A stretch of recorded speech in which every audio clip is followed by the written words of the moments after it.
करे आजकल के बच्चों का विवाह नहीं हो रहा है, क्रय विक्रय हो रहा है। बोले मतलब अब विचार कीजिएगा माताएं और जो भी हमारे नवयुवक मित्र बंधु बैठे हैं कि बेटा का विवाह यदि हम करने के लिए जा रहे हैं या बेटी का, तो दोनों के पिता आपस में क्या कहलाते हैं? समधी। समधी कहते हैं ना। समधी मतलब क्या होता है? सम जोड़ धी इज इक्वल टू समधी। सम मतलब होता है बराबर और धी मतलब होता है बुद्धि। अर्थात बेटे का पिता और बेटी का पिता दोनों का बुद्धि मिल जाए तब दोनों समधी बन सकता है। ईमानदारी से बताइएगा, दोनों का बुद्धि मिलता है? बुद्धि नहीं मिलता, ये मिलना चाहिए। ये मिल गया तो समधी बनने के लिए तैयार है, और नहीं मिला तो नहीं। महाराज विचार कीजिए कि एक समय होता था कि यदि लड़के के पिता ने जबान दे दिया कि मैं आपकी बेटी को बहू बना के लाऊंगा, चाहे जैसे भी हो, वह लाते थे, कोई किंतु परंतु नहीं। और आज की विधि व्यवस्थाएं तो देख ही रहे हैं। लोग कहते हैं कि हम सब मॉडर्न हो गए हैं। भैया इस समय को सारा बदलते हैं। नहीं, आप जब हमारे सनातन धर्म के ग्रंथ पढ़ोगे तो पता चलेगा कि हमसे ज्यादा मॉडर्न कोई नहीं है। जैसे एक दो उदाहरण देना चाहता हूं। अभी के लोग बर्थडे मनाते हैं, कह रहे पहले नहीं मनाया जाता था, अब मनाया जाता है। लोग कहते हैं ना, क्या कृष्ण जन्माष्टमी, कृष्ण जन्मोत्सव नहीं मनाते हैं? मनाते हैं ना, वो भी तो उनका बर्थडे ही है। अरे आपसे पहले मनाते हम लोग आ रहे हैं। दूसरा लोग कहते हैं कि मैरिज एनिवर्सरी, कि हम लोग मैरिज एनिवर्सरी मनाते हैं। जब शिव और पार्वती का विवाह महाशिवरात्रि में मनाते हैं तो क्या है? मैरिज एनिवर्सरी तो ही है। कहते हैं महाराज लड़का लड़की दोस्त नहीं हो सकते, अब के समय में चलता है। महाराज जो कृष्ण भगवान थे और द्रौपदी थी, दोनों भी तो मित्र थे, सखा भाव था दोनों का। तो हमसे ज्यादा मॉडर्न कोई नहीं है, लेकिन है क्या? हम उस चीज को जानना नहीं चाहते, हम उस चीज को अध्ययन नहीं करना चाहते, हम सब उसे पढ़ना नहीं चाहते। तो कहते हैं कि अब के समय में बच्चों का विवाह नहीं करते हैं, क्रय विक्रय करते हैं। एक आदमी खरीद रहा है, दूसरा आदमी बेच रहा है, यही भाव होता है। लेकिन जिस घर में ये भाव बनता है कि मैं बहू नहीं बेटी ला रहा हूं, उसके घर में कभी कलेश आदि कभी नहीं होता है। तो ये सब घटनाएं घट रही थी। तभी नारद जी सोचे कि चलो इधर जो हुआ सो हुआ, चला जाए वृंदावन, जो ठाकुर जी का हृदय, ठाकुर जी का निवास स्थान बताया गया है। वृंदावन जब गए तो नारद जी ने एक विचित्र घटना देखी। क्या देखी? कि यमुना के किनारे कई सारी स्त्रियां बैठी है और बीच में से रोने की आवाज आ रही है। नारद जी सोचे ये रोने की आवाज कैसी है?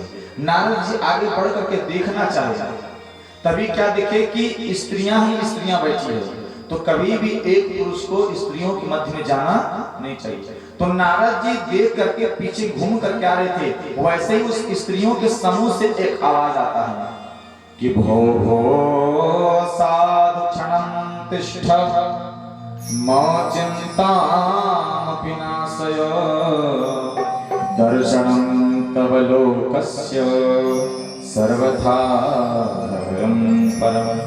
कहते हैं भो भो साधु क्षणं तिष्ठ, अरे साधु महात्मा तनिक देर रुको। साधु संत महात्मा ब्राह्मणों का दर्शन करने के मात्र से ही सारा दुख खत्म हो जाता है, सारा दोष का निवारण हो जाता है, मन में अनेक प्रकार की चिंताएं टेंशन चलता है दूर हो जाता है। और आप कैसे संत हो महात्मा कि हमें रोते हुए देख करके आप जा रहे हो? नारद जी देवी में जा नहीं रहा था, मैं देखा कि वहां पे स्त्रियां ही स्त्रियां हैं, तो स्त्रियों के बीच में एक पुरुष हो जाना उचित नहीं है। देवी तुम बताओ कि तुम रो क्यों रही है? तुम कौन हो? और तुम्हारे ये गोद पर जो दो बूढ़े बैठे हैं ये कौन है? वह स्त्री कहती है कि बाबा इसी का तो रोना है। बोले यह भक्ति रति ख्याता, बोले मेरा नाम भक्ति है और हमारे गोद में जो दो बूढ़े बैठे हैं ये हमारे बेटे हैं। सोचिए, जिसकी माता 30 वर्ष की हो और बेटे उसके 80 वर्ष के हो जाए, बूढ़े हो जाए, तो माता को कितना दुख होगा, है ना? दुखनीय बात। तो इसी दुख को देख करके भक्ति मैया रो रही है। नारद जी बोले, देवी, अरे तुम तो साक्षात भगवत को भी अपने दास बना सकती हो, इतनी तुम्हें सामर्थ्य है। जिसके घर में तुम चले जाओगी, भगवान पीछे पीछे दौड़े आएंगे, तुम्हें चिंता की क्या बात है? बोले, भगवान अब आपका दर्शन हो गया है, तो आप ही इसका समाधान ढूंढिए। नारद जी कहते, तुम चिंता नहीं करो। कहते नारद जी चारों वेद का पारायण किए, शास्त्र पढ़ना प्रारंभ किए, गीता पाठेर मुहुर्मुहुः, गीता का पाठ बार बार किए। जब तक गीता पढ़ते थे तब तक दोनों जो के पुत्र थे, जो वृद्ध हो चुके थे, धीरे धीरे धीरे धीरे युवक होते जाते थे। लेकिन जैसे ही पोथी संपन्न होती थी महाराज, फिर से बूढ़े हो जाते थे। तो एक बार नहीं, कई बार ऐसा हुआ। जब कई बार ऐसा हुआ तो नारद जी को लगा कि ये क्या हो रहा है। तब आकाशवाणी होती है कि एक तर्थम तो सत्कर्म सुरर्षि तम समाचार। बोले नारद जी, ये ऐसे ठीक होने वाले नहीं हैं। बोले क्या करना पड़ेगा? बोले इनके लिए तुम सत्कर्म करो। नारद जी बोले, महाराज आधी अधूरी आकाशवाणी हुई, सिर्फ बताए कि सत्कर्म करो। सत्कर्म क्या है, कौन बताएगा, किसके पास जाए, ये भी तो पता होना चाहिए। अच्छा, नारद जी कोई साधारण संत नहीं है, बहुत उच्च कोटि के संत हैं। अब सोचिए कि पटना का बड़ा डॉक्टर आपके गांव में आ जाए और जो इधर का लोकल डॉक्टर है उसे कहीं के सर दर्द का दवा बता तो बताएगा? कभी नहीं बताएगा। करिए, इतना बड़ा डॉक्टर होके हमसे पूछ रहा है। तो आज नारद जी भी बड़े उच्च कोटि के संत हैं, और जब संतों के पास, छोटे छोटे संतों के पास जाते हैं सत्कर्म क्या पूछने के लिए, तो संतों मौन धारण कर ली। करिए, इतने बड़े सिद्ध कोटि के संत नारद जी, उन्हें मैं क्या बता पाऊं? और सब चुप हो गए। तो नारद जी को इसका समाधान कहीं नहीं मिला। तो वह अपने मुख को मलिन करके जा रहे थे, मुख में उदासीपन था।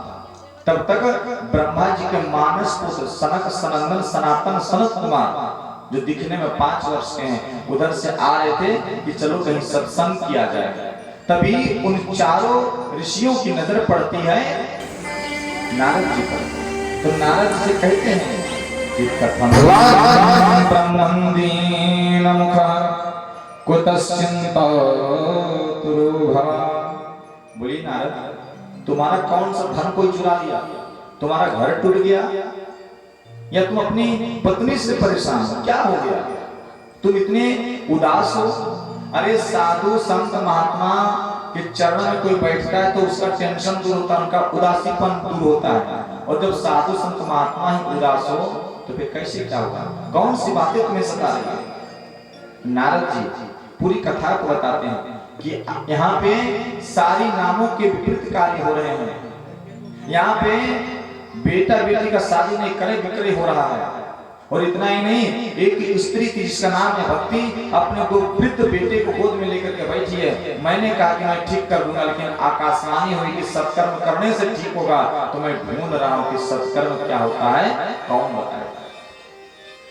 चारों ऋषियों ने कहा कि अब तुम्हें कहीं जाने की आवश्यकता नहीं है, सत्कर्म क्या है ये मैं नहीं बताता। बोले क्या? बोले तुम उसे श्रीमद् भागवत सुनाओ, ठीक हो जाएगा। नारद जी हंसने लगे। बोले ये पोथी की बात कर रही हो? भैया भागवत मेरे पिताजी ने भी मुझे सुनाई है। भागवत क्या है? चारों वेदों का सूत्र और सार मिलाकर के बनाया गया है। और जब वेद ही पढ़ रहे हैं तो भागवत पढ़ने की क्या आवश्यकता है? संशय हुआ कि भागवत से ठीक नहीं हो सकता। तब ऋषि कहते हैं आप लोग ध्यान नहीं, कभी कभी ऐसा होता है कि इतना सारा दवा खाएं ठीक नहीं हुआ, एक छोटा सा दवा खा लेंगे तो क्या होगा, लेकिन छोटा दवा ऐसा काम करता है कि जड़ से बुखार बीमारी गायब कर देता है। तो संकादी ऋषि समझाते हैं, समझिए कि आम का पेड़ लगा हुआ है और उस पेड़ में कई सारे आम लगे हैं, और आम जब पकता है बहुत मीठा लगता है खाने में, है ना। अब आपके मन में विचार आवे, करे आम खाने में इतना मीठा लग रहा है तो इसका पत्ता खाने में कितना मीठा लगेगा। है ना। आम जहाँ पे लगा हुआ है उसकी टहनी खाने में कितनी मीठी लगेगी? क्या लगता है? जितना आम मीठा लगता है उसका पत्ता मीठा लगेगा खाने में? नहीं लगेगा। क्यों नहीं लगेगा? जबकि आम तो उसी में लगा है। तो कहने का भाव बोले इसी तरह से ये जो फल है ये भागवत है, इसमें वेद पुराण सभी कहानियां इत्यादि है, पंक्तियां हैं और उनके एक एक रस एक एक सूत्र को लेकर के आम के फल के रूप में ये प्रकट हुआ श्रीमद् भागवत। किसने कहा महाराज आप भागवत को आम का फल बता रहे हो? तो आम में तो छिलका भी होता है और आम में गुठली भी होता है। तो ये भागवत में छिलका और गुठली क्या है जिससे हम नहीं पावे, जिससे नहीं खाएं? बोले महाराज ये ऐसा फल है जिसमें छिलका भी नहीं है और गुठली भी नहीं है, कुछ भी इसमें फेंकने योग्य नहीं है। जब इस तरह से अनेक बातों से नारद जी को समझाते हैं, फिर यहीं पे गौकर्ण उपाख्यान भी प्रारंभ करते हैं। गौकर्ण उपाख्यान की कथा तो आप सब सुने हैं, धुंधली धुंधकारी और आत्मदेव ब्राह्मण की, इसीलिए समय कम है तो उस कथा को हम गौण करके आगे बढ़ते हैं। जब सारी कथा को बताते हैं तो हरिद्वार में सनकादि ऋषि आते हैं और मैया भक्ति अपने बेटों के साथ विराजमान होती है। नारद जी प्रधान यजमान बनते हैं और सनकादि ऋषि भागवत सुनाना प्रारंभ करते हैं। जब भागवत सुनाना प्रारंभ करते हैं और जैसे भागवत संपन्न होने की ओर होता है, उनके दोनों बेटे ठीक हो जाते हैं और खड़े होकर के अपनी मैया के साथ ताथैया ताथैया ताथैया नाचने लगते, बोलेंगे राधे राधे। और भक्ति मैया कहती है अरे कोई कहे गोविंद कोई गोपाला। जब उनका पुत्र जो वृद्ध अवस्था में था, बूढ़ा था, ठीक हो गया भागवत सुन करके, तो माता अपने पुत्र के साथ खड़े होकर के नृत्य कर रही है और कहती है कि कोई कहे गोविंद अरे कोई गोपाला, और बोले मैं तो कहूँ सावरिया बांसुरिया वाला, तो कहूँ सावरिया बांसुरिया वाला, गोविंदा हाँ हाँ गोपाला। जिनका नाम था वृंदा, उनका नाम क्या था? वृंदा। उनके पिता का नाम?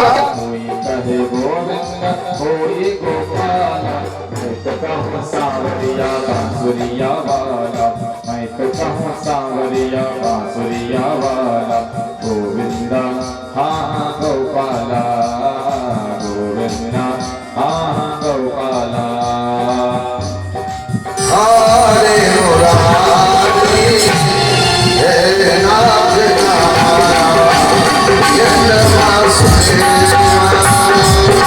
कृष्ण हरे मुरारी हे नाथ श्री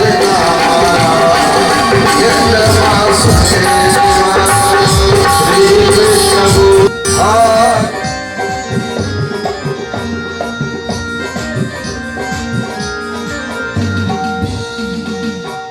देखिए भजन बीच बीच में इसलिए होती है कि हमारे शरीर में यदि आलस्य आता है, क्योंकि मन हम लोग का बैठे बैठे आलस्य को घेर लेता है और मन तुरंत यहाँ से इधर भटकने लगता है।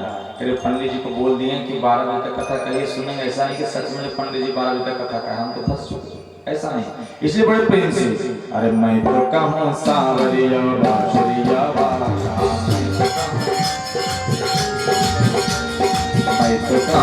जिनका नाम था वृंदा, उनका नाम क्या था? वृंदा।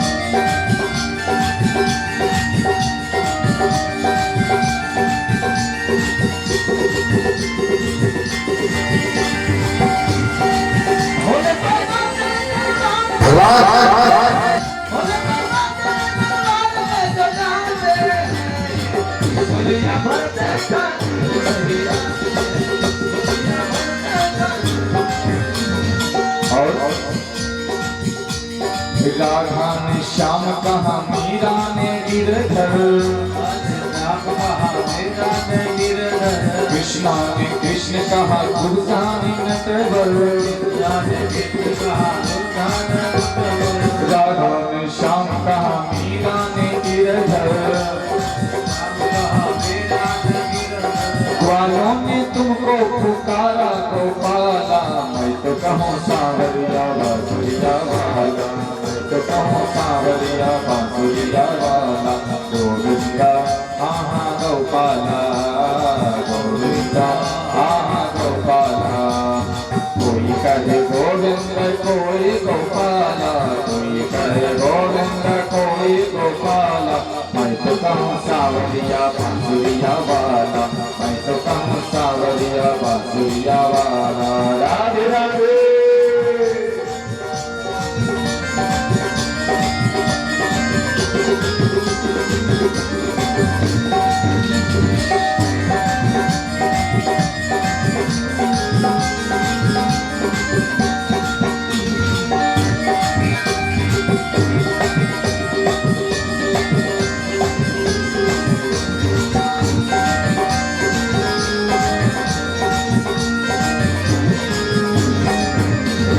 मैया तो कहती है तुमको कन्हैया, घनश्याम कहते हैं बलराम भैया। मैया तो कहती है तुमको कन्हैया, घनश्याम कहते हैं बलराम भैया। सूरा के आंखों के तुम हो उजाला, मैं तो कहूँ सांवरिया बांसुरिया वाला, मैं तो कहूँ सांवरिया बांसुरिया वाला। गोविंदा आहा गोपाला, गोविंदा आहा गोपाला।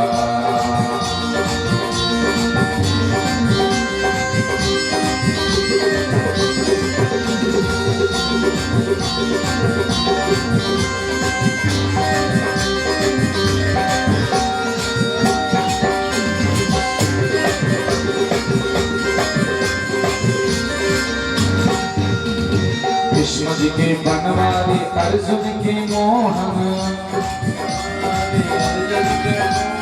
छलिया ही कहते बुलाए दुर्योधन। कृष्ण जी के बनवारी अर्जुन के मोहन, छलिया ही कहते बुलाए दुर्योधन। कंसा तो कहता है हो, कंसा तो कहता है जल कर के काला, तो कहूँ सांवरिया बांसुरिया वाला, तो कहूँ सांवरिया बांसुरिया वाला। गोविंदा हो गोपाला, गोविंदा हो गोपाला। जय हो।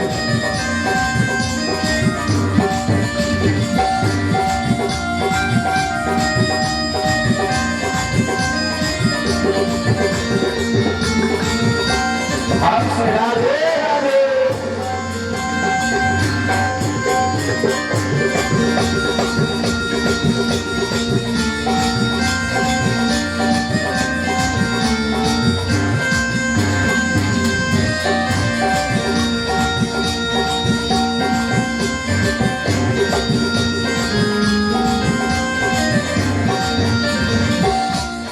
कोई कहे गोविंदा कोई गोपाला, कोई कहे गोविंदा।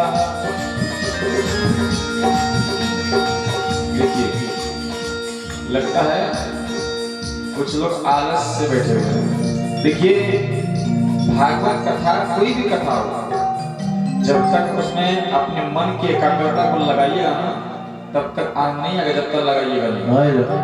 ऐसा नहीं कि सोच रहे कि घर में महाराज समय हो रहा है भोजन का, ऐसा नहीं है। भोजन तो करते रहना, कहते हैं जब तक है जिंदगी फुर्सत ना होगी काम से, और कुछ समय ऐसा निकालो प्रेम कर लो राम से।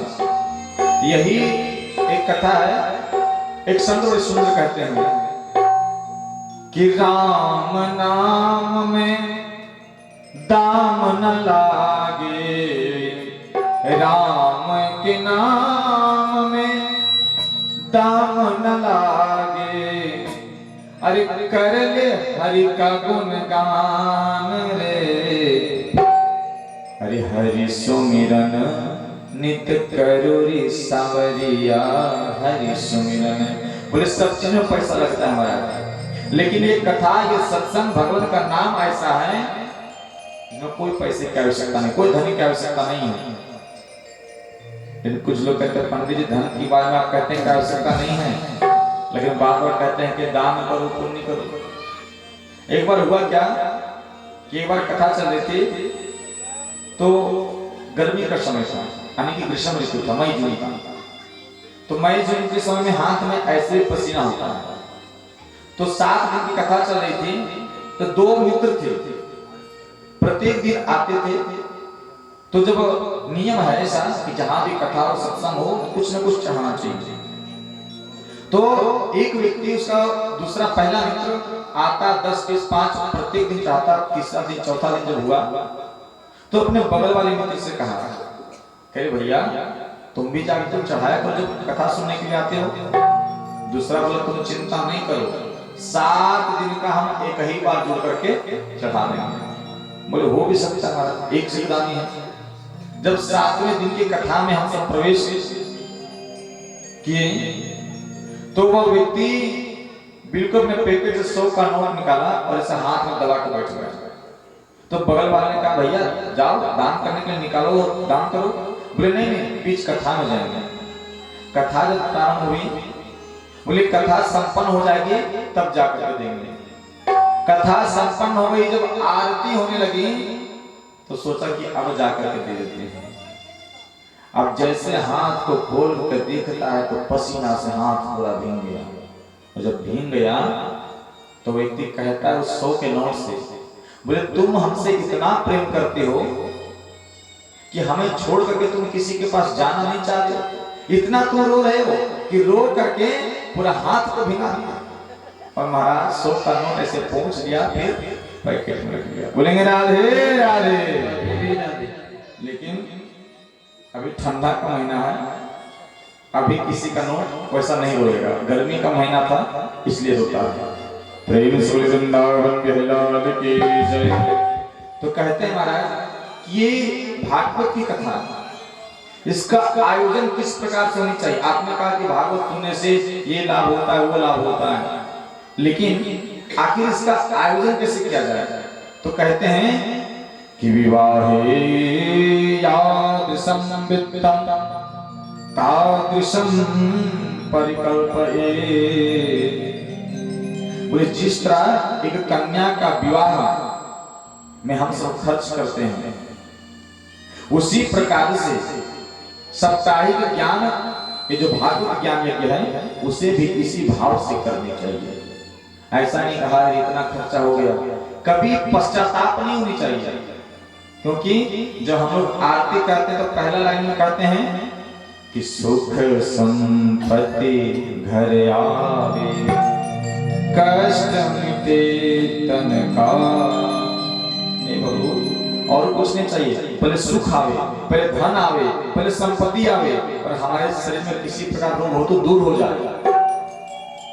सबसे पहले धन दौलत मांगते हैं और अंतिम में दिखावा क्या करते हैं कि तन मन धन और जीवन सब कुछ है तेरा।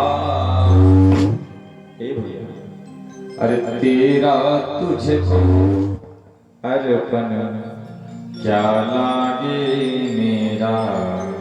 कहते हैं धन जीवन सुख संपत्ति सब आपका है, मेरा क्या है।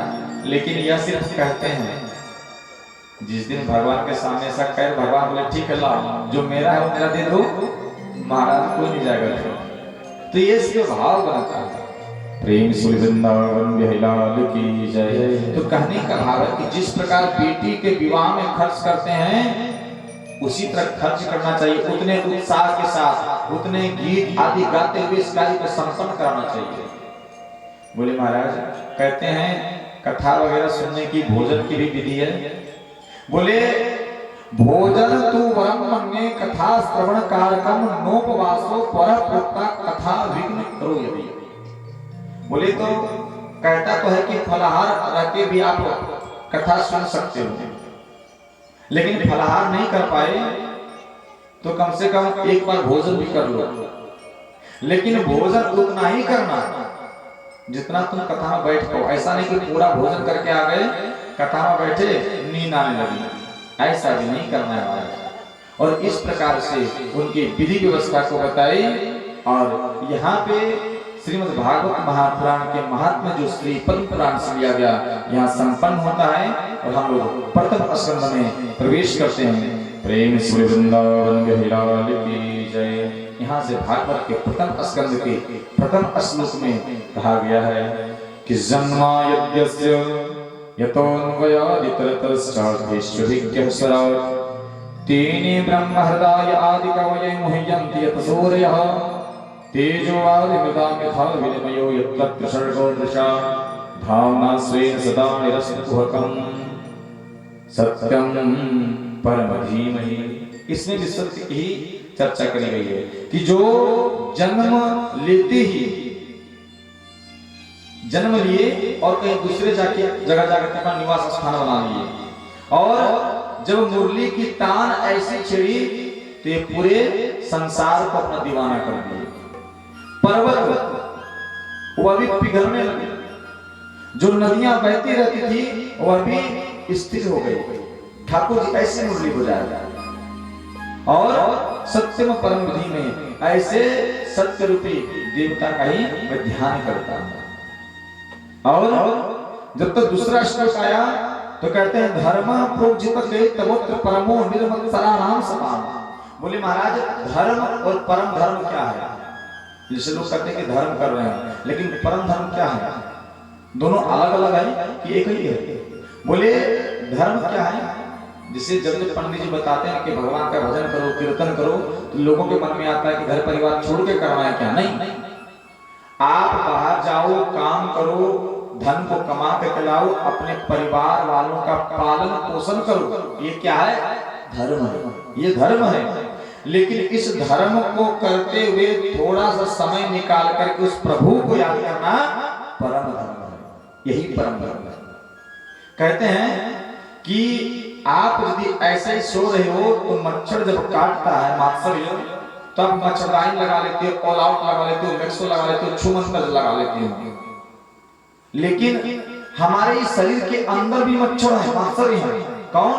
बोले काम, क्रोध, मोह, द्वेष, ईर्ष्या, जलन।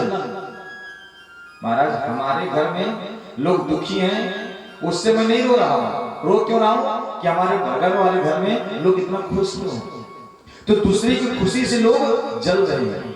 महाराज कहते हैं जलन की भावना कभी नहीं रखनी चाहिए, क्योंकि जो जो दूसरे से जलता है ना जीवन में कभी आगे नहीं बढ़ेगा। जैसे बोले चूल्हे में जब लकड़ी को हम जलाते हैं तो लकड़ी तो जलती जाती है, तो जलते जलते लकड़ी बड़ी होती है कि छोटी होती है? छोटी होती है। अच्छा यहाँ पे भी छोटी होती है ना? मुझे लगा सर बड़ी होती होगी। तो विचार कीजिए कि जिस प्रकार से लकड़ी जलकर छोटी हो जाती है और अंत में राख हो जाता है, हम भी यदि किसी दूसरे को देख करके जलना प्रारंभ करें ना तो क्या होंगे? उसी लकड़ी के भांति राख हो जाएंगे। इसलिए जलना नहीं है। बोलेंगे राधे राधे महाराज। अब कहते हैं कि धर्म और परम धर्म तो हो गया महाराज, लेकिन आखिर आपने जो बताया कि ये आम रूपी फल है, तो आखिर ये आम रूपी वहां से लेकर के यहाँ तक कैसे आया? ऐसे तो नहीं आया होगा, कहीं ना कहीं धीरे धीरे आया होगा, वरना रस भरा आम फूट जाए, सारा रस बह जाए। बोलिए अमृत रूपी जो कथा है वह भगवान विष्णु से ब्रह्मा जी, नारद जी, व्यास जी, सुखदेव जी, इस तरह कर्मशः कर्मानुसार गुरु शिष्य की परंपरा से इस धराधाम पर आए। और हम सबको लगता है कि माताएं लोग बड़ी खुश हो, लगता कुछ पर्सनल बात चल रहा है, इसीलिए माताएं लोग दूर बैठे। देखिए पहले कितना था, धीरे धीरे धीरे धीरे चलिए जैसे ठाकुर जी की इच्छा। बोलेंगे राधे राधे। कहते हैं कि हम लोगों को लगता है ये कथा तो बहुत सुनते हैं, लेकिन फलाना के यहाँ से अपना मित्रता चलता, नहीं जाएंगे तो अभी मेरा घर नहीं आएगा, चलो थोड़ा सा 10 मिनट बैठेंगे और फिर घर चले जाएंगे। ये भाव से कथा सुनने के लिए बैठिएगा तो कथा का रस जीवन में कभी समझ नहीं पाएगा। जब तक आप कथा को सुनने से समझने का भाव लेकर के नहीं आइएगा, कथा सोचिएगा सिर्फ रिश्तेदारी निभा रहे हैं, चलो गोतिया निभा रहे हैं, संभव नहीं होगा। कहते हैं कि जिन हरि कथा सुनी नहीं काना, जिन हरि कथा सुनी नहीं काना, जिन हरि कथा सुनी नहीं काना, श्रवण रंध्र यही भवन समाना, श्रवण रंध्र यही भवन समाना, रामचरित जे सुनत अधाहि, रामचरित जे सुनत अधाहि, रस विशेष जाना तिन्ह नाही, रस विशेष जाना तिन्ह नाही। जो लोग कहते हैं अरे कथा तो बहुत सुने हैं, क्या कौन सा कथा है? भागवत का। अरे बहुत भागवत सुने हैं। जिस दिन ये भाव रहेगा ना कि भागवत बहुत सुने हैं, इसका मतलब भागवत का आप भाव भी नहीं जान रहे। जिस दिन मन में आया रामचरितमानस में लोगों को यही पता है कि राम जी थे, उनके 4 भाई थे, रावण सीता मैया का हरण कर लिया, राम जी गए, रावण में युद्ध हुआ, फिर सीता मैया को छुड़ा कर लेते आए, रावण मर गया, इतना ही पता था। लेकिन रामचरितमानस में हमारे जीवन में जितनी भी घटनाएं घटती है वह सब कुछ उसमें अंकित है। एक बार क्या हुआ कि एक स्टेशन पर एक साधु महात्मा रामचरितमानस पढ़ रहे थे, तो एक पढ़ा लिखा हुआ व्यक्ति स्टेशन पर आया, बोले बाबा राम राम। बोले राम राम। बोले क्या पढ़ रहे हैं? बोले रामचरितमानस है। बोले कितने दिनों से पढ़ रहे हैं? बोले कितने दिनों से पढ़ रहे हैं ये तो पता नहीं है, लेकिन बहुत दिनों से पढ़ रहे, जब से साधु बने हैं तब से पढ़ ही रहे हैं। बोले तब से पढ़ रहे हैं और अभी तक पूरा नहीं पढ़ पाए हैं? बोले पूरा पढ़ पाए नहीं मतलब? बोले ऐसा ऐसा किताब हम LKG UKG 1 2 3 4 5 6 7 8 9 10 11 12 इत्यादि ग्रेजुएट में कितने सारे किताब को मैंने पढ़ लिया और आप एक किताब को नहीं पढ़ पाए। बोले बच्चा मैं तो नहीं पढ़ पाया। बढ़िया है तुम पढ़ लिया तो वह लड़की के साथ में उनकी पत्नी भी थी। अब संयोग देखिए कि स्टेशन पर ट्रेन गाड़ी आती है और ट्रेन में इतनी भीड़ है, तो वह व्यक्ति जब चढ़ता है ट्रेन के अंदर तो साधु महात्मा भी चढ़ते हैं और संयोग देखिए कि साधु महात्मा और वह व्यक्ति दोनों आमने सामने रहते हैं।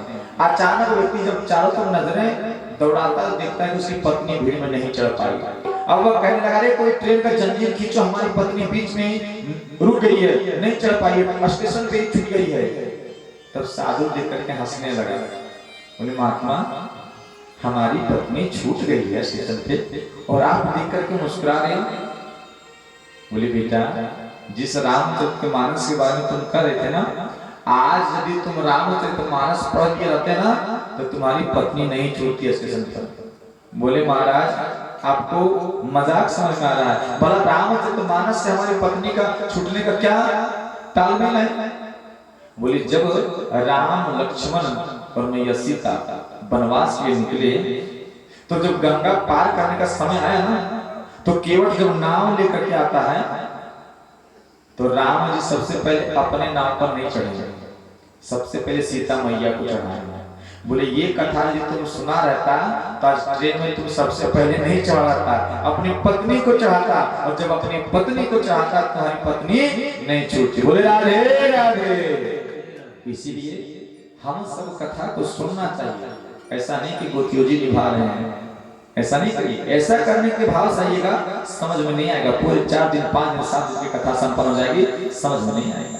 इसीलिए कहते हैं जिन हरि कथा सुनी नहीं काना, श्रवण रंध्र यही भवन समाना। बोलिए कान हमको क्यों मिला है? बगल घर के बहू की चुगली सुनने के लिए नहीं।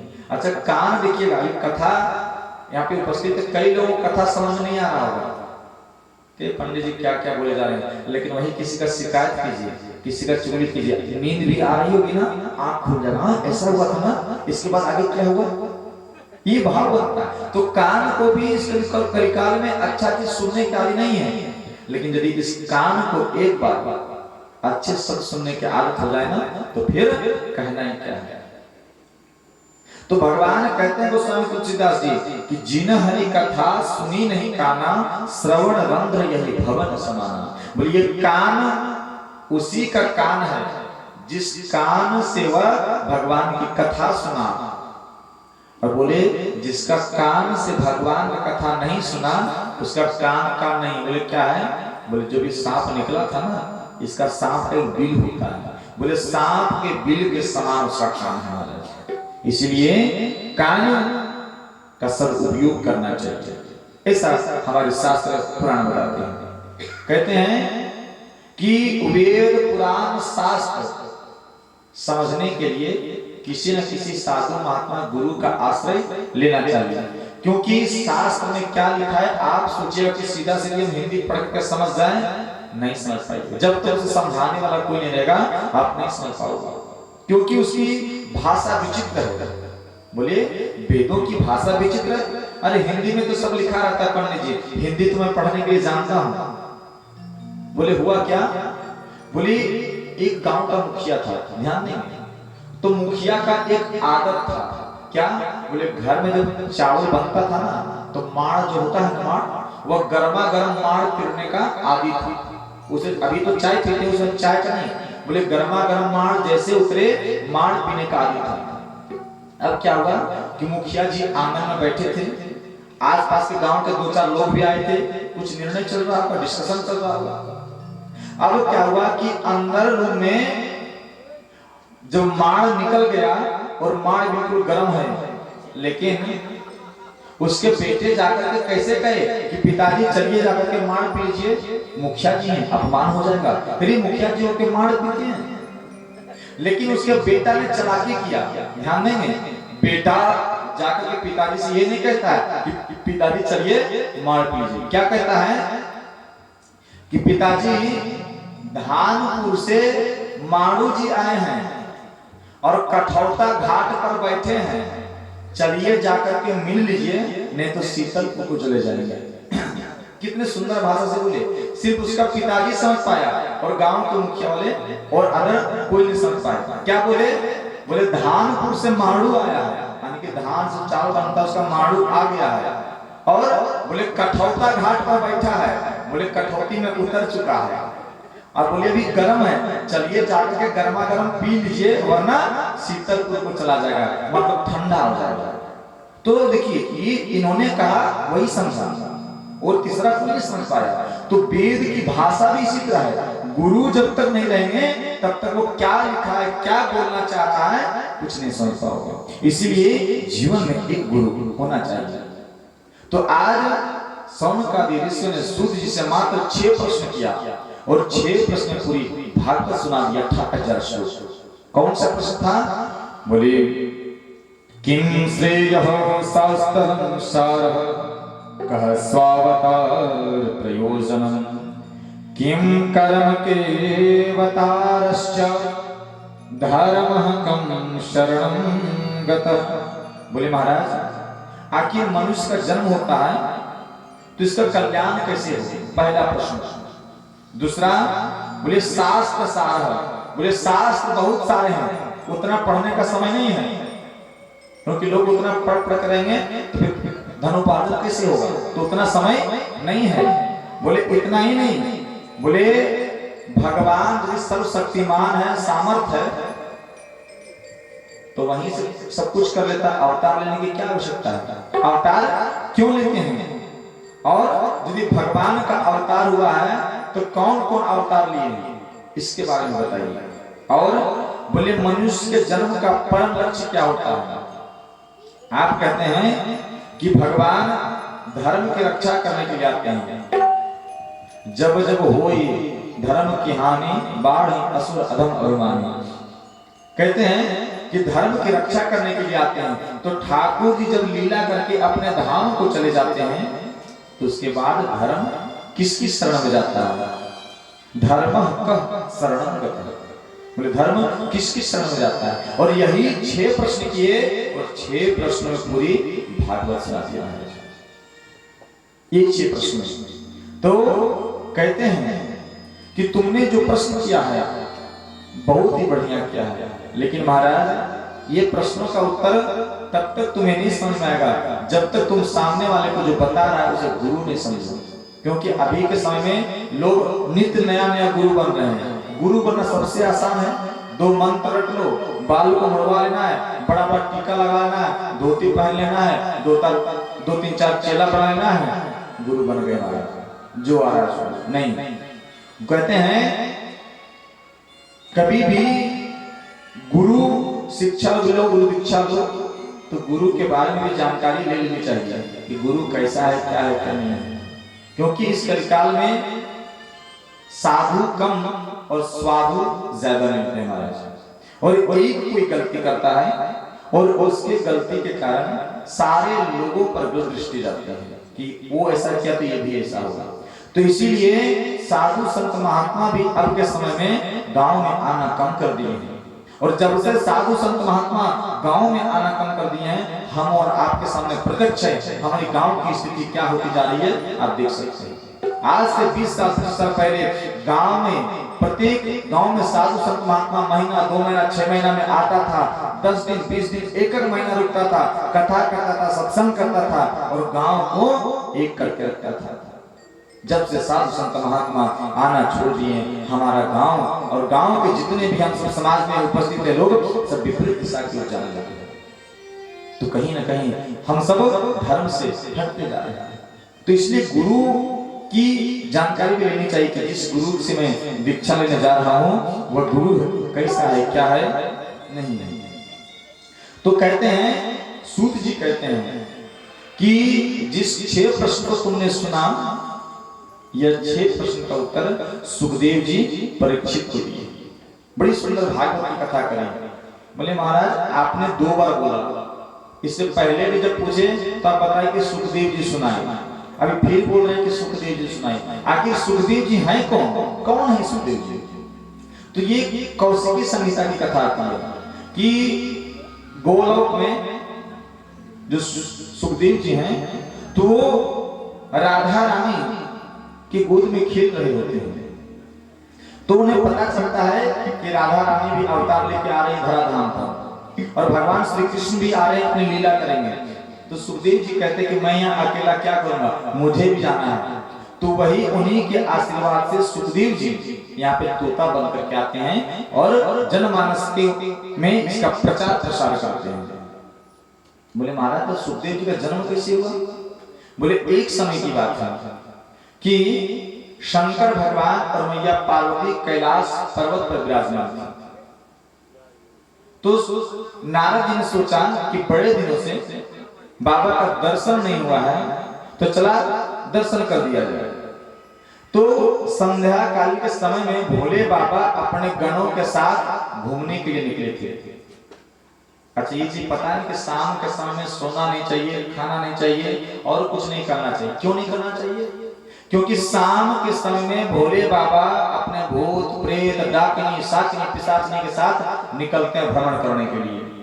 जो भ्रमण करने के लिए निकलते हैं तो उस समय ये सब कार्यों पर वर्जित किया गया, ये सब काम नहीं करना चाहिए। तो नारद जी जब कैलाश पर्वत आते हैं तो मैया पार्वती को देखते हैं, क्या किया नहीं। अच्छा मैया पार्वती नारद जी को गुरु भी मानती हैं क्योंकि विवाह तो नारद जी ने नहीं करवाया था ना, तो गुरु भी मानती हैं।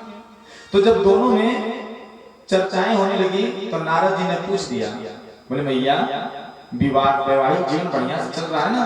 बोले हाँ बहुत बढ़िया। बोले भोले बाबा आपसे प्रेम करते हैं ना? बोले भोले बाबा हमसे बहुत प्रेम करते हैं, इतना प्रेम करते हैं कि हमसे कोई बात को नहीं छिपाते हैं। बोले कोई बात को नहीं छिपाते हैं? बोले भोले बाबा क्या सोचते हैं वो अभी मुझे बताते हैं। बोले ये तो बड़ी सुंदर बात है। बोले हाँ। तो बोले एक बात बताइए, बोले भोले बाबा जो गले में मुंड का माला पहने हैं, ये मुंड का माला क्यों पहने हैं, किसके हैं ये मुंड? मैया पार्वती कहती ये बात तो मुझे नहीं पता है। बोले तो फिर आपसे खाक प्रेम करते हैं, आप कहते हैं भोले बाबा सब बताते हैं, सब बताते हैं, कहाँ कहाँ है? अब हुआ ऐसा कि जब नारद जी जाने लगे तो भोले बाबा थे, बोले बाबा प्रणाम, मैया आपको याद कर रही है। शंकर भगवान समझ गए कि नारद जी हमारे घर से निकले और मैया याद कर रही है तो कुछ ना कुछ बात हुआ। जब आते हैं तो देखते कि मैया मुंह को फुला कर आंख लाल करके एकांत में बैठी थी। बोले अब समझ गई, पता नहीं नारद जी क्या कह के गया है। बोले देवी क्या हुआ, यहाँ जाते उठ करके वहां चली जाती हैं, नहीं कुछ बोल रही, वहां जाते भोले बाबा तो मैया इधर आ जाती हैं। भोले बाबा कहते देवी आखिर तुम हमसे नाराज क्यों हो, क्यों गुस्सा क्यों, क्यों उठ रही हो, क्या बात हो गया? नहीं नहीं कुछ नहीं, आप तो मेरे से प्रेम करते नहीं हो, सब दिखावा है। बोले देवी मैं तुमसे प्रेम नहीं करता, ऐसा किसने कहा? बोले वो भला हो नारद जी का जो आज आया है और हमारे आंखें खोल दी। मैं तो अंधविश्वास में थी कि भोले बाबा हमसे बड़े प्रेम करते हैं, लेकिन भला हो उस नारद का कि आकर के मुझे बता दिया। अच्छा तो नारद ये कह के गया है, क्या कह के गया है? नहीं नहीं आप तो मेरे से प्रेम करते नहीं हो। अरे बोले बताओ तो सही है। बोले आपने हमसे एक बात छिपा करके रखे हैं। बोले देवी मैं कोई बात नहीं छिपाया। बोले पक्का? बोले हाँ। बोले गले में जो मुंड का माला पहने हो ये किसका है, कभी बताए आप? बोले देवी तुम कभी पूछी नहीं, तुम्हें बताया नहीं। बोले नहीं अब भी बताइए, मुझे अभी जानना है कि मुंड का माला किसका है। बोले देवी ये सारे के सारे मुंड आपके ही हैं। बोले मैं मजाक नहीं कर रही, मैं हास्य विनोद नहीं कर रही, सही सही बताइए, मैं गुस्से में हूँ। ये मुंड का माला किनका है, इतने सारे मुंड किनके हैं? बोले देवी ये तुम्हारे ही हैं। बोले वो कैसे? बोले जब जब तुम्हारा अवतार होता है, चाहे तुम सती हो, सावित्री हो, आद्या हो, इत्यादि रूपों में आती है, 108 रूपों में आती हैं, और तुम अपने शरीर का त्याग करती है, तो मैं तुमसे क्षण भर भी अलग नहीं रह सकता, इसलिए तुम्हारे मुंड को माला बना करके अपने हृदय से लगाए रखता हूं। पार्वती जी बोली कि हम बच्चा नहीं हैं, हम इतना बार मर गए और आप कौन सा जड़ी बूटी खा लिए कि एक भी बार नहीं मर गए हैं? हम इतना बार मर गए, आप हमारे मुंड को माला बना बना करके आप पहने हो और आप एक भी बार नहीं मरे। आखिर ऐसा कौन अक्षर पास खा लिया? बोलेंगे महादेव की। तो कहने का भाव है भोले बाबा कहते हैं, बोले देवी कोई जड़ी बूटी चवनप्राश नहीं खाए हैं, क्या खाए? बोले हमने पिया है। बोले क्या?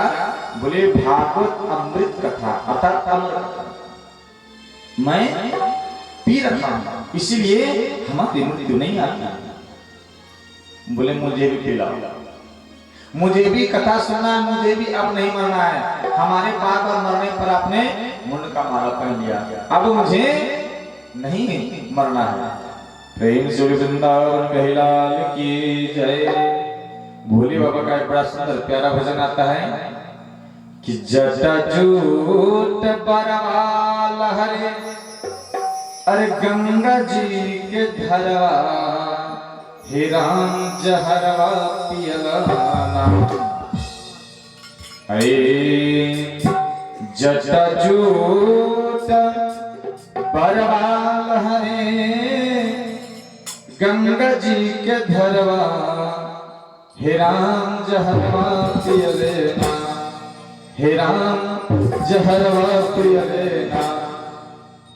भोले बाबा को जहर पीना बड़ा प्रेम होता है। आई कथा में और आनंद के साथ से श्रवण करेंगे कि भोले बाबा जहर पीते, जब सारे समुद्र मंथन में विष निकलता है, काल पर विष, तो कोई पीने के लिए तैयार नहीं, तो सबसे सीधे साधे भोले बाबा, एक लोटा जल चाह दो फिर भी खुश, एक बाल्टी दूध चाह दो फिर भी खुश, घंटे चुराने के लिए शिवलिंग पे चढ़ जाओ फिर भी खुश। ऐसे हैं भोले बाबा।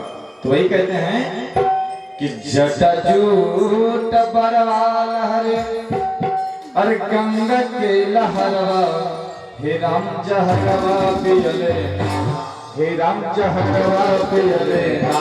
कि सोहे चंद्रमा डरवा, हे राम जहरवा पियलेना, सोहे चंद्रमा डरवा, हे राम जहरवा पियलेना।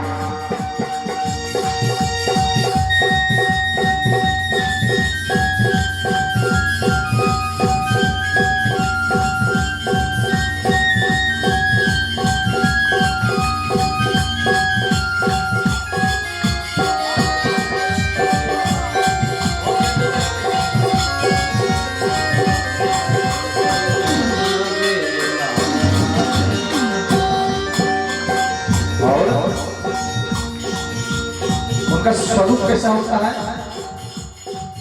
गरबा में लटके आज गर्भवती सधरवा है राम जहरवा पियलेना।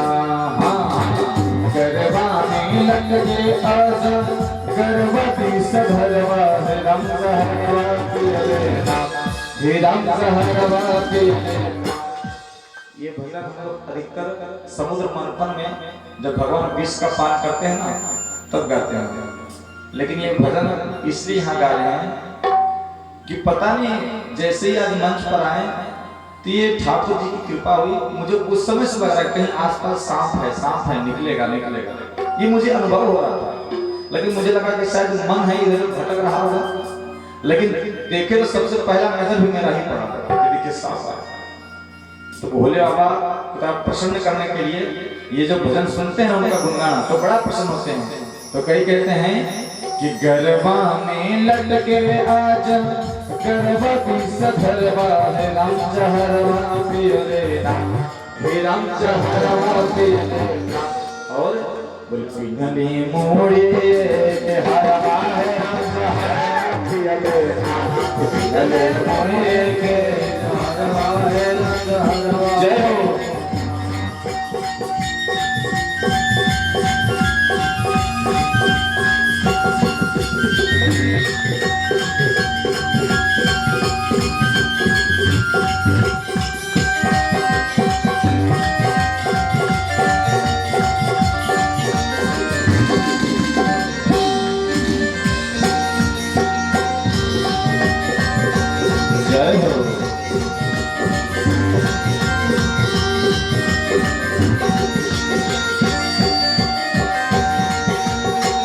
गरबा बड़का बात एको बरवा है राम जहरवा पियलेना।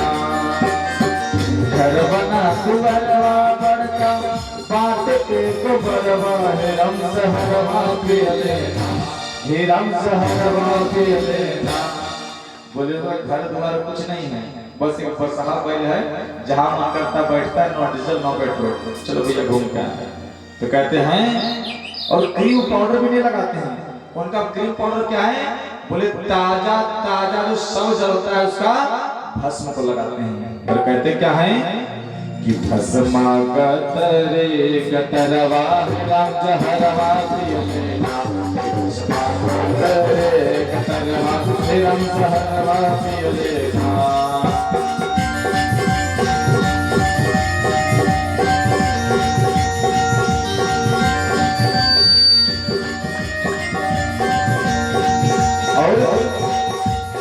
सारे लोग हाथ उठाएंगे प्रेम से भोलेनाथ की, और ऐसे कहना प्रेम से ओम नमः शिवाय, ओम नमः शिवाय, हर हर भोले नमः शिवाय, शिवाय ओम नमः देवाय, हर हर भोले नमः शिवाय, ओम नमः शिवाय, हर हर भोले नमः शिवाय,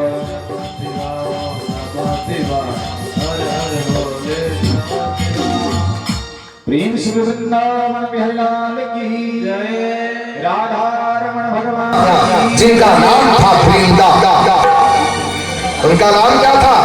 वृंदा। उनके पिता का नाम क्या था? कालनेमी। जिनका बारह घड़ी दिख रही की लगता है सामने, जब तक आप बैठेगा तब तक पता चलेगी। हम लोग को भी आनंद आता, हम लोग का नित्य यही काम ही है। आज यहाँ कथा, कल यहाँ कथा, परसों वहाँ कथा। ठाकुर जी की कृपा है। सारे लोग बोलेंगे राधे राधे राधे। तो आज मैया जिद कर दी पार्वती कि अमर कथा मुझे भी सुना, मुझे भी सुननी है। बोले अरे देवी इसका एक समय होता है। बोले मैं समय वगैरह नहीं जानते, मुझे आज के आज कथा सुननी है। भला पत्नी के जिद के आगे किसका चलता है? किसी का नहीं चलता। भोले बाबा पार्वती को लेकर के एक गुफे की ओर चले। देखिए आप लोग आपस में हल्ला करेंगे तो आनंद नहीं आएगा। ए भैया आपस में हल्ला करेंगे ना तो आनंद नहीं आएगा। कहते हैं एक संत बता रहे थे कि कथा के बीच में जो बातें करते हैं ना, देखते हैं मक्खियां के भिन्न भिन्न भिन्न करते हैं। हाँ, तो इससे बच करना चाहिए। अच्छा, कुछ लोग के मन में ये भी विचार आता है कि हम कथा सुने, सत्संग के सब कुछ किए, फिर भी हमारी स्थिति वही की वही है। आखिर क्यों? आखिर मुझे कथा सुनने का लाभ क्यों नहीं मिल रहा है? इसका एक और कारण है जो आप देख रहे हैं। क्या? बोले जब कोई कथा सुनने के लिए आते हैं तो अपने चप्पल को बाहर में ही उतार देते हैं। क्यों उतारते हैं चप्पल? बोले चप्पल में सारे दोष अवगुण सब उस चप्पल में ही रहता है, इसलिए पवित्र जगहों पर हम जाते हैं तो चप्पल को बाहर उतार के जाते हैं। और जितने लोग यहाँ उपस्थित हैं, हम सब सभी का चप्पल बाहर ही रहता है। उसके पाप कर्म कुकर्म जो भी रहता है सब वहाँ पे आसपास चप्पल के आगे घूम घूम रहता है, क्योंकि अंदर प्रवेश नहीं कर सकता है। वह सोचता है कि कोई तो अंदर से बाहर आ जिसके साथ में हम चलें। अब जो पहले निकलते हैं चप्पल पहनते हैं, वो कहते हैं हम तो जीत गए, चुपके से निकल गए, पंडित जी को पता भी नहीं चला। महाराज हमें तो पता चल रहा है, लेकिन साथ में जितने चप्पल थे उन लोगों का जो अवगुण है वो अभी आपके पीछे पीछे जा रहे, वो आपको दिखाई नहीं देगा, क्योंकि हम और आप देख ही नहीं सकते हैं। प्रेम से वृंदावन प्यार की। तो भोले बाबा माता पार्वती को एकांत में एक गुफे में लेते गए कथा सुनाने के लिए। तो एक मादा तोती ने अपने अंडे को उस गुफे में छिपा करके रखी थी ताकि सर्प वगैरह उसे खा नहीं जाए। भगवान शंकर अपने त्रिशूल को आदेश देते हैं कि जा करके आसपास इतनी तेज तूफान करो कि कहीं पे कोई जीव हमारी इस कथा को चुपके से नहीं सुन सके। इतने तेज आंधी तूफान इत्यादि आए कि सभी जीव को सौ दूर उड़ करके चले गए, लेकिन वह अंडा वहां काम ही रह गया। भोले बाबा जब कथा सुनाना प्रारंभ किए, बोले देवी कथा तो मैं सुना रहा हूं, लेकिन बीच में हुंकारी भरना चाह हाँ हाँ करते रहना ताकि मुझे लगे कि तुम कथा सुन रही हो। जी। भोले बाबा कथा सुनाना प्रारंभ किए तो पंचम स्कंद में जब प्रवेश कर रहे थे तो उस समय मैया पार्वती को नींद आ गई। और जब मैया पार्वती को नींद आ गई तो उस कथा के प्रभाव से जो अंडा था वहां पे, वो अंडा से एक जीव निकला, तोता। और तोता जो सुनता है वही बोलता है। तो तोता भी कहने लगा हाँ हाँ हाँ, क्योंकि भगवान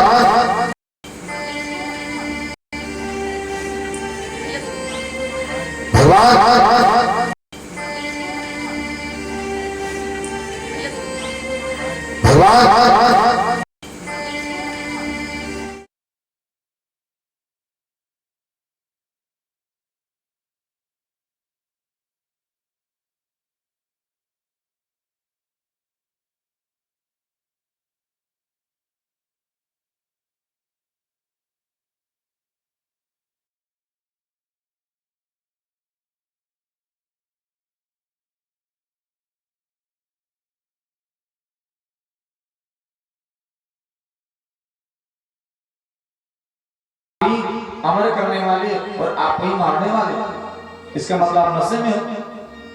बोले बाबा समझ गए, जैसी प्रभु की इच्छा है। और राम राम करते हुए वापस अपने कैलाश पर। इधर क्या हुआ कि वह तोता व्यास की पत्नी के घर में 8 महीने 9 महीने तक रहा।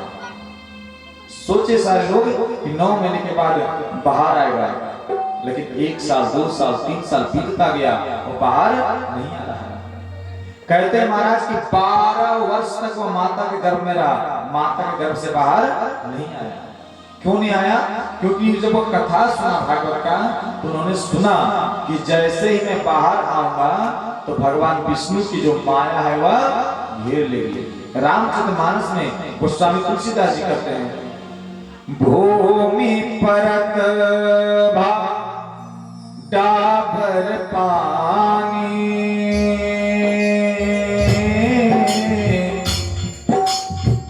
जीवी जीवने माया लपटानी। राम सिया राम सिया राम जय जय राम राम सिया राम जय जय राम। भूमि परत डाबर पानी जिमि जीवहि माया लपटानी। राम सिया राम जय जय राम राम सिया राम जय जय राम। कहते हैं कि भूमि परत भा डाबर पानी जिमि जीवहि माया लपटानी।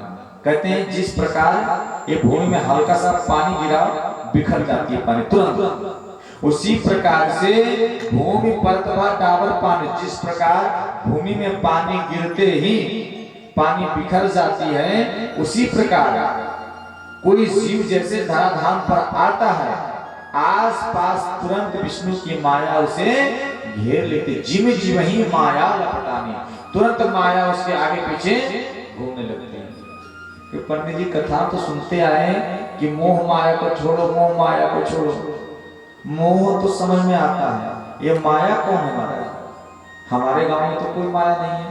हुआ क्या, केवल पंडित जी कथा सुना रहे थे, तो कथा सुनाते एक से एक प्रसंग आता है, तो नरक का प्रसंग आता है। तो कहते हैं कि जितने भी हम लोग यहाँ हैं, हम ये गांव वाले जितने बैठे हैं, एक ना एक दिन हम सबको मरना पड़ेगा। जब ऐसा बोले तो एक आदमी हंसने लगा जोर जोर से। अब सारे लोग उसको देखे, पंडित जी भी देखे, बोले भैया ये बात पर तुम इतना खुश क्यों हुए? बोले पंडित जी अभी जो आप बोले ना कि यहाँ पे जितने लोग हैं, इस गांव के जितने लोग हैं, हम सबको एक ना एक दिन मरना पड़ेगा। ये तो सत्य है। बोले मैं इस गांव का नहीं हूँ, मैं इस गांव का नहीं हूँ। बोले इसलिए मैं खुश हो रहा हूँ कि इस गांव के लोग मरने वाले। राधे राधे राधे राधे। तो कहने का भाव है कि उसी प्रकार से जिमि जीवहि माया लपटानी, ये धरा पर जैसे ही कोई जीव आता है तो माया चारों तरफ से घेर लेती है। तो ये चीज वह जानते थे। तो माया, मैं कह रहा था कि माया क्या है? माया का मतलब हुआ कि जो दिखता है वो होता नहीं है, और जो होता है वो दिखता नहीं है। यही है माया। जैसे आप किसी का धन चुरा के ले आए, धन लाए, उसमें आपको अच्छा लग रहा है, आहा हमारे पास तो बहुत धन हो गया, लेकिन इसकी क्या भरपाई करनी पड़ेगी आपको, ये आपको नहीं दिख रहा है। सामने का धन दिख रहा है, लेकिन इसके बदले में कितना चुकाना पड़ेगा ये आपको नहीं दिख रहा है। आप देखे होंगे गर्मी के दिन में जब रास्ते में जाते हैं गाड़ी से, तो ऐसा रोड में अनुभव होता है कि आगे पानी है।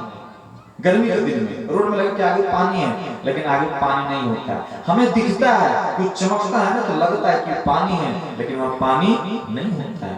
यही माया है, जो दिखता है वो होता नहीं है, जो होता है वो दिखता नहीं है। तो महाराज भगवान सुखदेव जी जब व्यास जी पत्नी के गर्भ में स्थित थे, तो जान रहे कि बाहर जाएंगे तो माया घेर लेगी। फिर व्यास जी प्रार्थना की भगवान विष्णु से, महाराज हमारा बेटा बाहर नहीं आ रहा, आप ही कुछ करो। भगवान विष्णु आकर के आशीर्वाद देते हैं कि बेटा तुम अपनी माँ के गर्भ से बाहर जाओ, हमारी माया तुम्हें कभी न सताएगी, कभी न स्पर्श करेगी।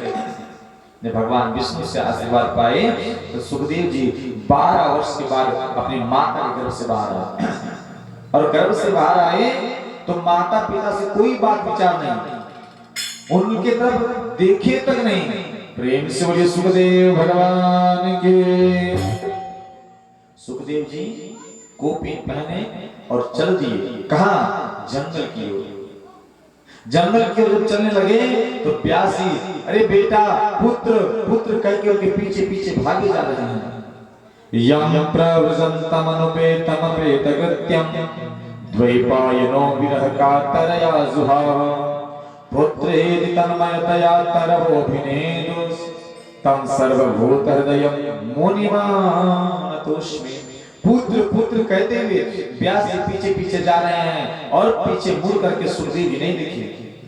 तो आसपास के जो पेड़ थे, पशु पक्षी सुन रहे थे, और व्यास जी को समझाते हैं कि व्यास जी जिस पुत्र के वियोग में, विरह में आप पीछे पीछे भागे जा रहे हो, ये आपके इस जन्म में ही बेटा है, कई जन्म में तो आप इसके बेटे हो चुके हो, इसीलिए इस विरह को त्याग कीजिए। व्यास जी आ जाते हैं। अब उनकी चिंता सताते रहती है कि महाराज बेटा 12 साल के बाद आया और फिर घर छोड़ करके चला गया, माता पिता को एक बार देखा नहीं, प्रेम से मां तक नहीं बोला, बड़ा कष्ट हो रहा है। लेकिन बेटा कैसे उसे बुलाया जाए, नित्य नवीन उपाय सोचते हैं लेकिन कोई उपाय समझ में नहीं आता है।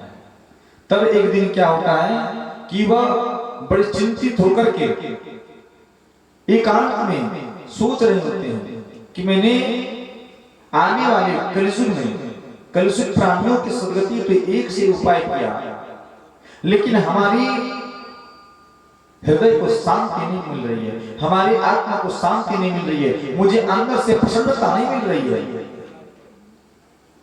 जब ये उदास बैठे तब नारद जी आते हैं और नारद जी उपदेश देते हैं कि आप इतना चिंतित क्यों हैं। तो बताते हैं कि मैंने पुराण की रचना करी, वेद की रचना करी, इतिहास की रचना करी, लेकिन हमें अंदर से खुशी नहीं मिल रही है।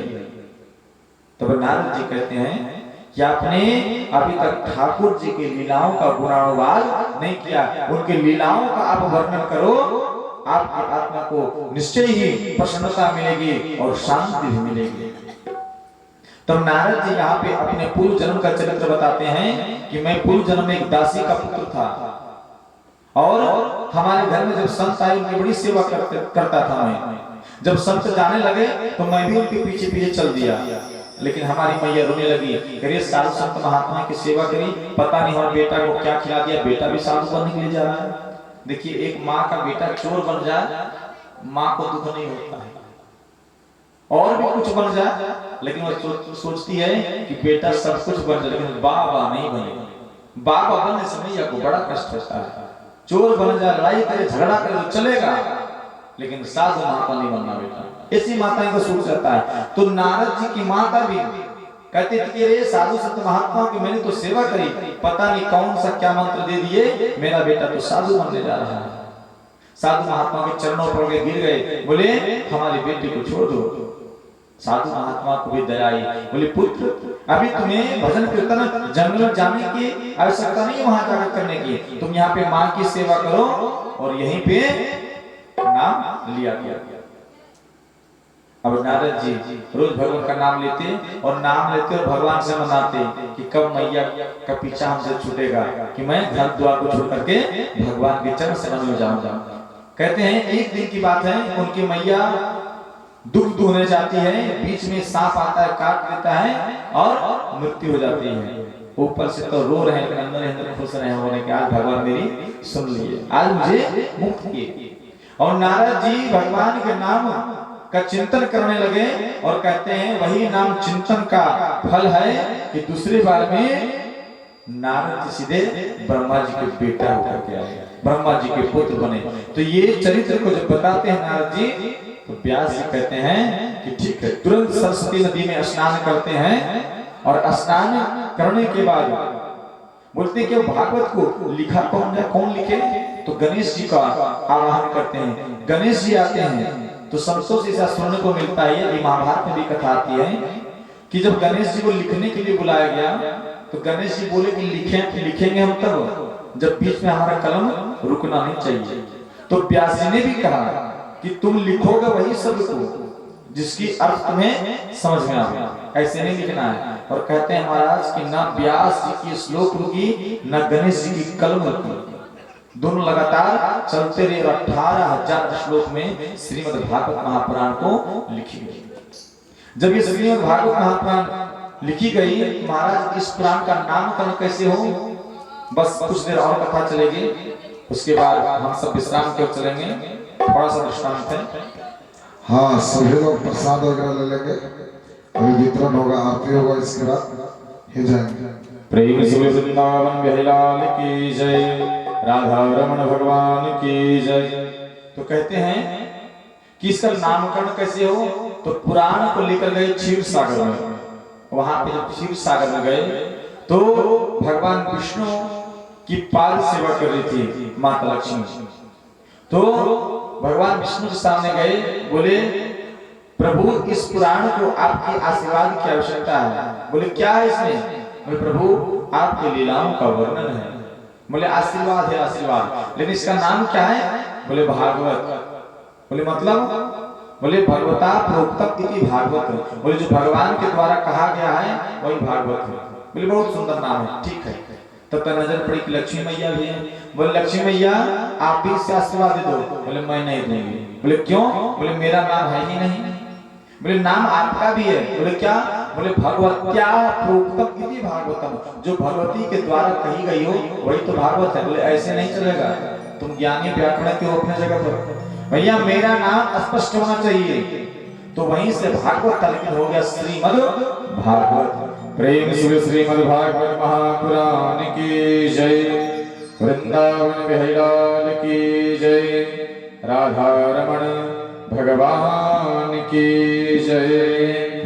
आइए अब हम सब एक भजन के साथ आज कथा विश्राम, उसके बाद पुनः कल समय हम सब कथा में उपस्थित होंगे।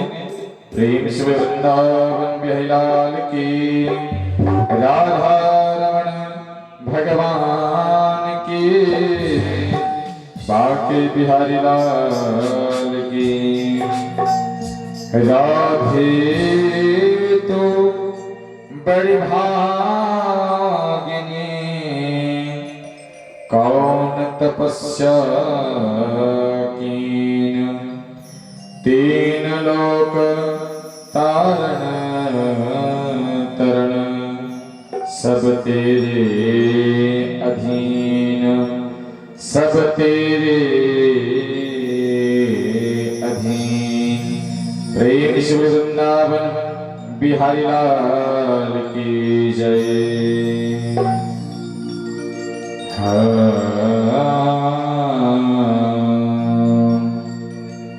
मन बस गयो नंद किशोर, अब जाना नहीं कहीं और, बसा लो वृंदावन में, बसा लो वृंदावन में। यजमान जी पैर को मोड़ लीजिए, पूरा नींद ले रहे हैं। चलिए 2 दिन तक और उसके बाद पूरा नींद लीजिएगा। फिर पंडित जी कहाँ आप कहाँ? हाँ अभी नींद आएगी, 2 दिन तक नींद आएगी, उसके बाद फिर नींद नहीं आएगी। रास्ता भर जगिएगा फिर भी नींद नहीं आएगी। आइए बड़े प्रेम से, प्रेम से वृंदावन बिहारी लाल की। मन बस गयो नंद किशोर, मन बस गयो नंद किशोर, अब जाना नहीं कहीं और, बसा लो वृंदावन में, बसा लो वृंदावन में, बसा लो वृंदावन में, बसा लो वृंदावन में। मन बस गयो नंद किशोर, मन बस गयो नंद किशोर, अब जाना नहीं कहीं और, बसा लो वृंदावन में, बसा लो वृंदावन में, बसा लो वृंदावन में, बसा लो वृंदावन में।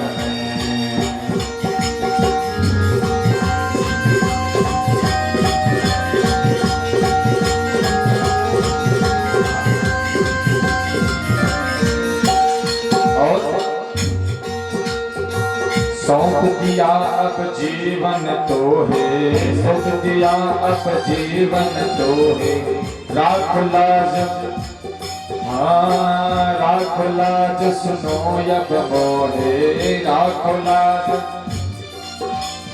और तेरी दर खड़ी हूँ कर जो,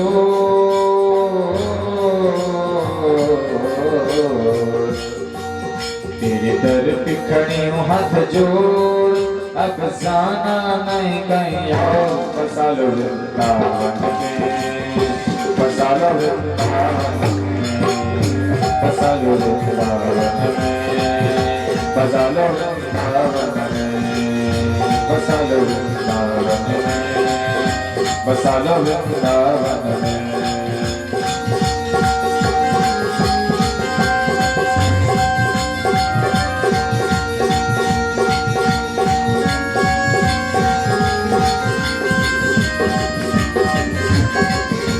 जय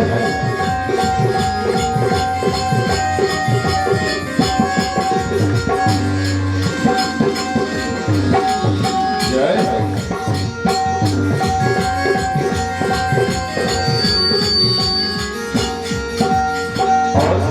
भक्त कहता है चाकर बनकर सेवा करोगी, चाकर बनकर सेवा करोगी, मधुकर वाले वा करवाऊंगी,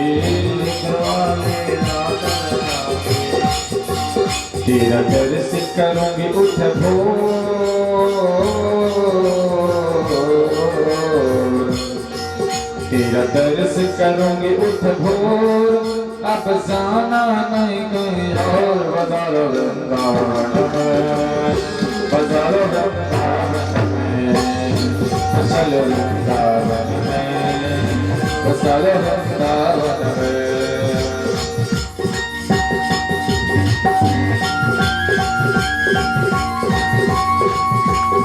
जय श्री राधे।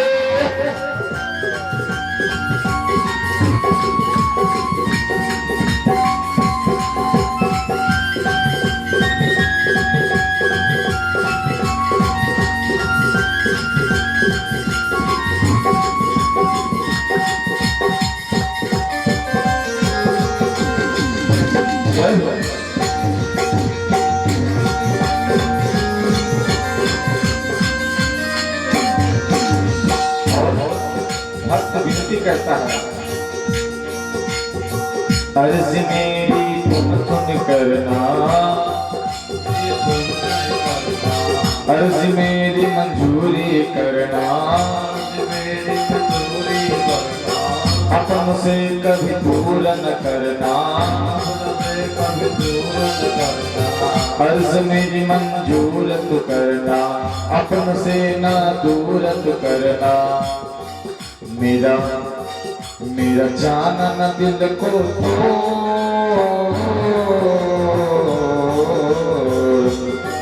मेरा जाना न दिल तोड़, अब जाना नहीं कहीं और, बसा लो वृंदावन में, बसा लो वृंदावन में, बसा लो वृंदावन में, बसा लो वृंदावन में, बसा लो वृंदावन में, बसा लो वृंदावन में। गोविंद बोलो हरि गोपाल बोलो, गोविंद बोलो हरि गोपाल बोलो, गोविंद बोलो हरि गोपाल बोलो, गोविंद बोलो हरि गोपाल बोलो, राधा रमण हरि गोविंद बोलो, राधा रमण हरि गोविंद बोलो, राधा